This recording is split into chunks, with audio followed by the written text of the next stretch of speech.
حسن و حسین رضی اللہ عنہ دونوں مسجد نبوی کے اندر آ گئے۔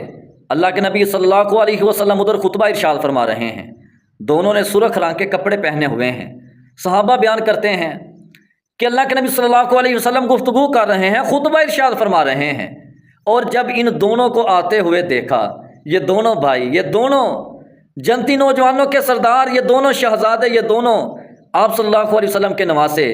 جیسے ہی آتے ہیں اللہ کے نبی دیکھتے ہیں یہ دونوں نواسے بار بار گرتے ہیں، اٹھتے ہیں۔ اللہ کے نبی صلی اللہ علیہ وسلم نے دیکھا، آپ صلی اللہ علیہ وسلم سے رہا نہ گیا، اپنا خطبہ چھوڑا، اپنی بات گفتگو کو بند کیا، ممبر سے اترتے ہیں اور جاتے ہیں اور حسن و حسین کو اٹھا لاتے ہیں، اٹھا کے اپنے پاس کھڑا کر لیتے ہیں، بٹھا لیتے ہیں، اور آپ صلی اللہ علیہ وسلم فرماتے ہیں کہ انما اموالکم واولادکم فتنہ، بے شک مال اور اولاد فتنہ ہے۔ میں نے جیسے ہی ان دونوں اپنے بیٹوں کو دیکھا، دونوں ان شہزادوں کو دیکھا، مجھ سے رہا نہ گیا۔ سبحان اللہ، وہ کائنات کی عظیم ہستی حضور اکرم صلی اللہ علیہ وسلم جب حسن و حسین کو دیکھیں، اپنی بات کو روک دیں،